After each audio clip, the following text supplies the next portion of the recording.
Capital Sonoro. Ahora.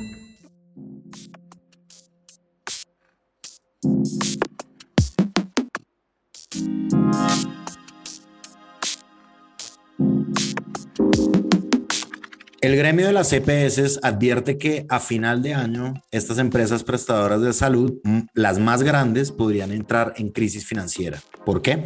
Tuvo lugar en Bogotá el primer encuentro de mujeres rom víctimas del conflicto armado.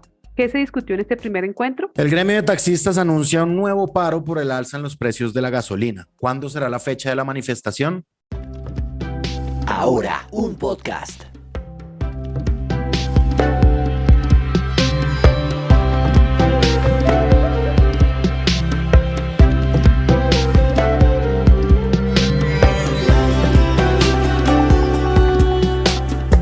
Hola, soy Carolán Figueroa y esto es Ahora un podcast. Y mi nombre es Andrés Páramo, es miércoles 14 de junio de 2023 y antes de arrancar con las noticias de los titulares, tenemos un dato del día que está relacionado con nuestro especial de hoy del mediodía sobre las huertas urbanas en Bogotá. Ahí tratamos con la ayuda de análisis de expertos y también de datos y de investigación periodística, responder unas preguntas como cuáles son las políticas públicas alrededor de las huertas urbanas, quiénes son los principales huerteros de la ciudad, qué alimentos son los que más se cosechan. Y bueno, tratamos de responderlos de la mano con quien estuvo detrás de la investigación, que fue Carol Velázquez, que está acá con nosotros. Carol, ¿cómo estás? ¿Y cómo viste el programa de hoy? ¿Cuál sería el dato que tú rescatarías? Hola Andrés, es un gusto para mí estar aquí en Ahora un podcast y bueno, yo estoy muy contenta con el resultado de esta investigación, ya que pues es un tema que digamos que está visible ante todos, pero siento que le falta un poco más de compartir y de conocimiento, pues yo creo que acá todos en la ciudad.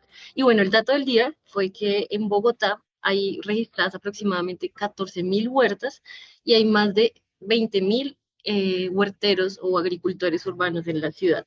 Así que esto quiere decir que en los últimos años ha crecido un montón el número de huertas en la ciudad y bueno, esto también se debe a que después de la pandemia muchas personas se preocuparon por lo que consumían, por lo que tenían en sus lugares de vivienda para comer, entonces digamos que a partir de ahí surgió esta preocupación y se expandió el número de huertas en la ciudad. Carol, ¿qué fue lo que te pareció más relevante del programa? Bueno, pues hay que tener en cuenta que aunque hay datos, no son exactos porque la agricultura urbana suele ser un tema que puede ser muy individual y puede ser como que cualquier persona tenga en su casa un simple cultivo de aromáticas o de tomates y ya eso se considera como una huerta urbana. Entonces, digamos que es un tema personal, pero al mismo tiempo me sorprendió que estas labores de agricultura urbana están vinculadas principalmente a las mujeres, ya que, por ejemplo, el 81% de la población vinculada al programa de agricultura urbana y periurbana del Jardín Botánico son mujeres, que son casi 15.000 huertas de la cifra que tenemos. Y otra cosa que me sorprendió en toda esta investigación es que en los últimos años los jóvenes están participando muchísimo más en estas actividades de agricultura urbana. Entonces siento que son cosas que hay que destacar, que hay que fortalecer y que pues todos tenemos como que ver y dar un granito de arena como en esta expansión, ya que pues hay que resaltarlo también, las huertas urbanas tienen muchísimos beneficios en los que se encuentra, por ejemplo, que provee alimentos mucho más limpios, frescos, sin tantos procesos. También eso ayuda a la salud, también ayuda al medio ambiente porque, digamos, los desechos orgánicos que normalmente se irían para el botadero de Doña Juana, todos esos se pueden compostar y sirven como abono para las plantas y los alimentos que se cultivan. Y también esto me pareció súper bonito y es que también tiene elementos terapéuticos. Las personas que cultivan sus alimentos o que participan en una huerta comunitaria, la mayoría dicen que para ellos eso es como una terapia porque ahí es donde como que se olvidan un poco como del mundo y se dedican como a sus labores y ahí botan como toda esa energía y por el contrario como que la transforman en algo como muy bonito y les sirve precisamente para su salud mental. Bueno, Carol, suena muy bien, muchas gracias. Gracias a ti, Andrés, y bueno, la invitación es a que vean este especial, conozcan el trabajo de los huerteros y huerteras de nuestra ciudad que pues le están apostando a un modelo de ciudad diferente. Si se lo perdieron, está en YouTube, se llama Huertas Urbanas en Bogotá, facilito, nuestro canal se llama Canal Capital. Ahora sí, Carolán, arranquemos.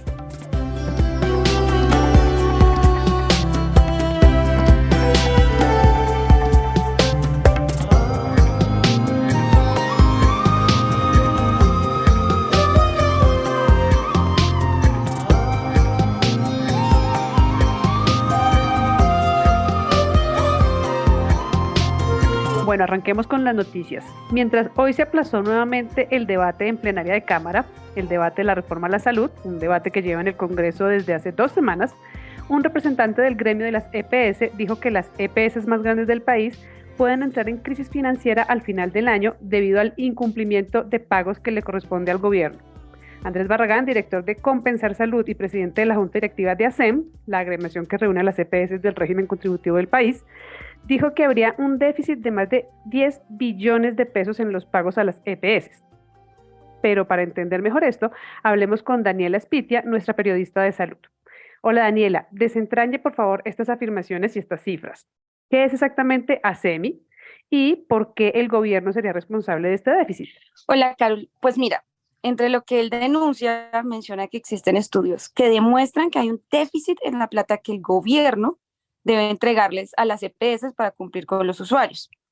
Dice que ese pago viene desactualizado desde hace un tiempo y pues eso ha generado una brecha entre lo que están recibiendo las EPS por parte del gobierno y lo que deben pagar.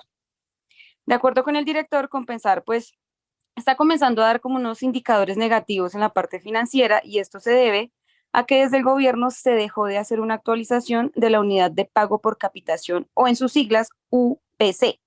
¿Y esto qué es? Pues en español es lo que paga el Estado a las EPS por medio de la ADRES por cada paciente. Entonces, pues en pocas palabras, las EPS más grandes del país estarían obteniendo menos dinero del que deben invertir en los usuarios y sus tratamientos. Ok, pero entonces, ¿esto es una situación que se ha venido acumulando con los pasados gobiernos o es exclusivamente una situación de este gobierno? No, mira, pues justamente en ese tema Andrés Barragán fue preciso en explicar que incluso desde la anterior administración del Ministerio de Salud con la exministra Carolina Corcho, llevan pidiendo que se actualicen estos datos usados en el cálculo de la UPC que hablábamos ahorita, pues corresponden a información de casi 2 años atrás, es decir que pues no corresponden a la realidad nacional que tenemos ahorita y por ende pues los gastos han cambiado y demás y para ellos pues también se han incrementado algunos costos. Incluso en sus palabras mencionó que el gobierno no les ha parado bolas, pues en la adición presupuestal hay 2 billones de pesos estimados cuando el mismo Ministerio de Hacienda sabe que tendría que ser por lo menos de 7 billones de pesos para que las EPS se puedan poner al día. Ok, entonces, y es un tema acumulativo, pero entonces, ¿sabemos cómo la reforma a la salud que se tramita en el Congreso cambiaría esta manera de gestionar los recursos? Bien, pues en parte la reforma lo que busca es eliminar esa intermediación que tienen hoy en día las EPS. Entonces, pues el flujo de los recursos sería ya directo desde la ADRES de una a los hospitales y clínicas. Y pues ya que mencionas el tema de la reforma, pues también aprovecho para contarte que hoy el Ministerio de Salud informó que cerca de 3.000 personas, entre médicos, enfermeros y demás trabajadores de la salud, usuarios del sistema, investigadores y líderes sociales, le hicieron llegar una carta al presidente Gustavo Petro, pues como un respaldo a justamente a este proyecto de ley. Argumentan que es muy bueno para distintos sectores del país y recalcan que pues su importancia y la importancia de este nuevo modelo es que tiene bases en cooperación y no en competencia, pues como podríamos ver hoy en día con las EPS. Ok, hay que ver cuál es el resultado de esas firmas, de esa recolección de firmas. Adicionalmente, se está debatiendo en el Congreso una adición presupuestal al sistema de salud. Ahí tengo 2 preguntas. ¿Esa adición hace parte del proyecto de ley de la reforma a la salud o es otro proyecto de ley diferente? ¿Y de cuánto piden las EPS que sea esa adición? Así es, pues respecto a lo primero es distinto y referente a lo que me preguntabas también en segunda medida, justamente ASEMI remitió una carta al Congreso de la República para considerar el incremento pues, de los recursos del sector salud y superar esta desfinanciación que presentan hoy en día.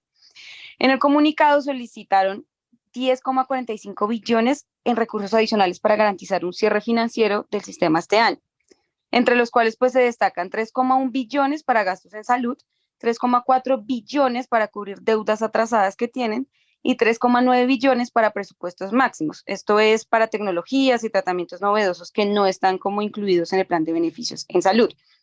También pues tenemos una información y esto fue lo que nos dijo Paula Costa respecto a esta solicitud en el incremento de los recursos de salud y pues ella es la presidenta ejecutiva de ASEMI. Escuchemos.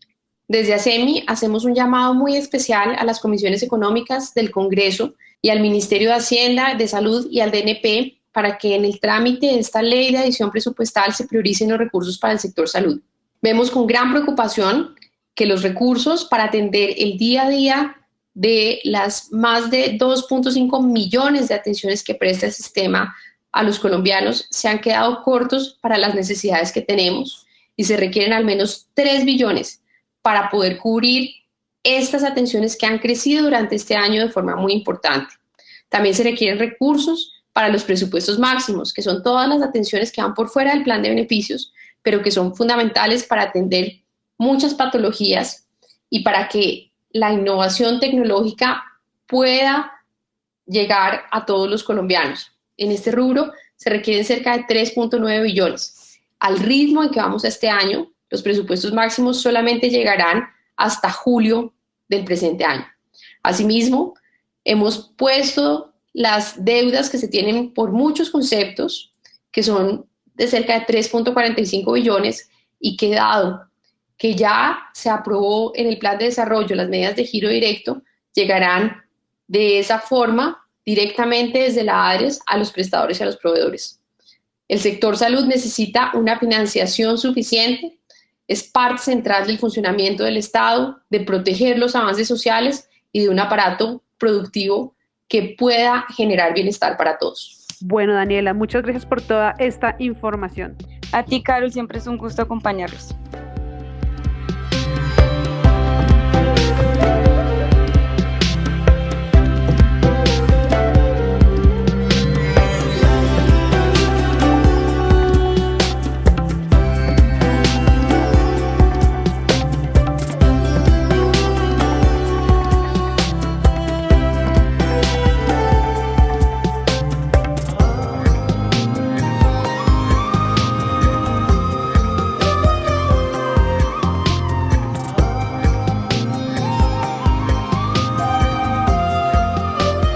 Bogotá fue sede del primer encuentro de mujeres gitanas víctimas del conflicto armado, un espacio para conocer cómo la violencia ha afectado históricamente al pueblo rom en Colombia. Recordemos que según el Registro Único de Víctimas, 710 personas pertenecientes al pueblo rom son reconocidas como víctimas del conflicto armado. Laura Chambueta es la que tiene la información. ¿Qué más, Laura? ¿Qué más, Andrés?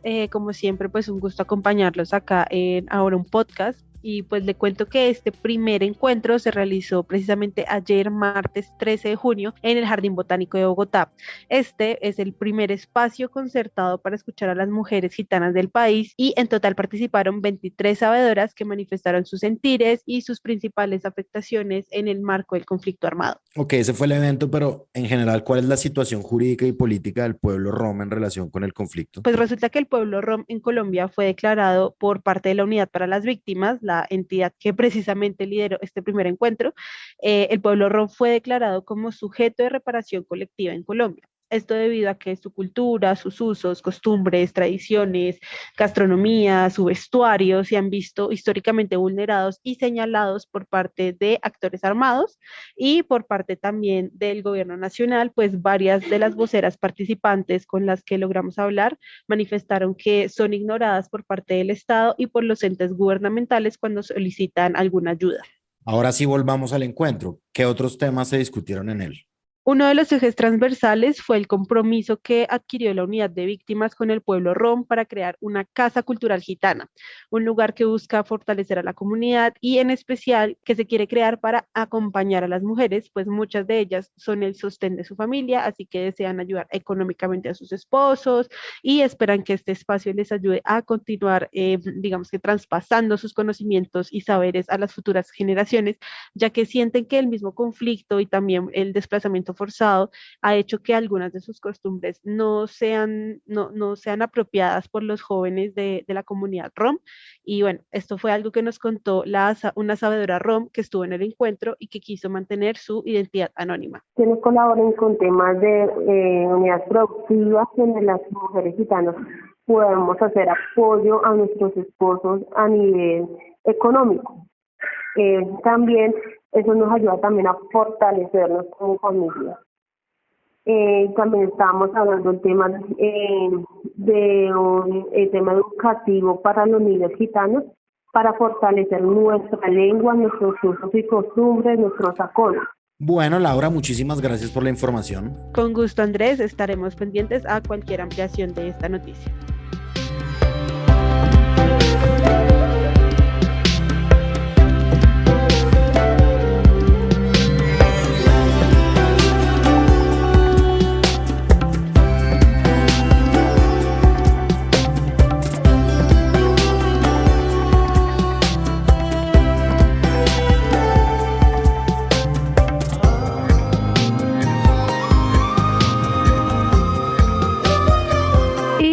gremio de taxistas anunció en las últimas horas un nuevo paro, esta vez por el alza de los precios de la gasolina.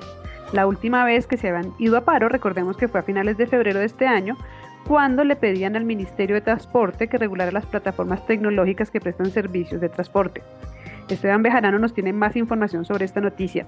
Esteban, cuéntenos por favor, ¿qué más detalles se conocen sobre este nuevo anuncio de irse a paro de los taxistas? Claro que sí. Bueno, el anuncio se dio a conocer por medio de Hugo Espina, uno de los líderes del gremio taxista, quien aseguró que los conductores de taxi se declaran en asamblea permanente, esto ante los incumplimientos del ministro de Transporte.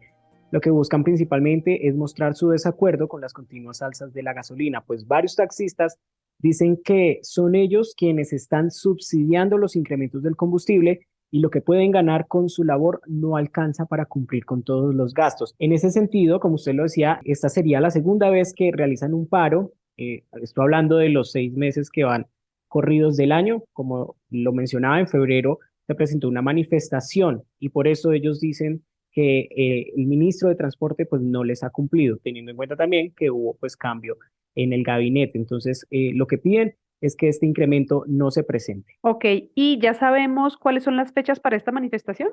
No, la fecha aún no se conoce, pues informaron que la asamblea conformada por las organizaciones sindicales del país, pues será quien decida cuándo se realizará el paro de taxistas. Por lo pronto, anunciaron que se reunirán este sábado y pues estaríamos atentos a la noticia. Bueno, Esteban, pero entonces háblenos del costo de la gasolina. ¿Qué ha pasado en los últimos meses con el precio de este combustible? Y por favor explíquenos también ese tema de los subsidios que el gobierno nacional anunció que iba a desmontar. Claro que sí. Bueno, en los últimos meses se ha presentado una alza progresiva en el precio de la gasolina para subsanar el déficit con el que cuenta el país. Eso propuesto pues a través del plan financiero de este año y por el presidente. Desde octubre empezó una alza de 200 pesos por mes en el precio de la gasolina. Y para enero de 2023 el gobierno anunció una alza de 400 pesos en el galón. Sin embargo, solo en este mes, hablando de junio, subió 600 pesos. Con esto, el precio promedio de la gasolina corriente en las principales ciudades del país se estaría ubicando sobre los 12.000 pesos por galón. En cuanto al subsidio, en Colombia se subsidia, valga la redundancia, el precio de los combustibles desde el 2007. Existe el Fondo de Estabilización de Precios de los Combustibles que lo que busca es evitar que las variaciones que hay en el valor internacional del petróleo afecte directamente a quienes compran la gasolina, es decir, a los ciudadanos. Sin embargo, pues esto no se está viendo reflejado porque lo que busca el gobierno es dejar de subsidiar la gasolina para 2026. Por esto, los incrementos, lo que busca el gobierno pues es que no tener que pagar casi nada al fondo. En este momento el país cuenta con un déficit que a marzo sumaba 14,1 billones de pesos, una cifra cercana, o más bien que no está tan lejana a los 15,2 billones si estamos hablando de junio. En este sentido, seguirán anunciando pues mensualmente los incrementos a la gasolina y a la CPM. Muchas gracias, Esteban, por toda esta información. Con todo el gusto, estaré atento para darles a conocer esta noticia de cuándo se va a realizar el paro.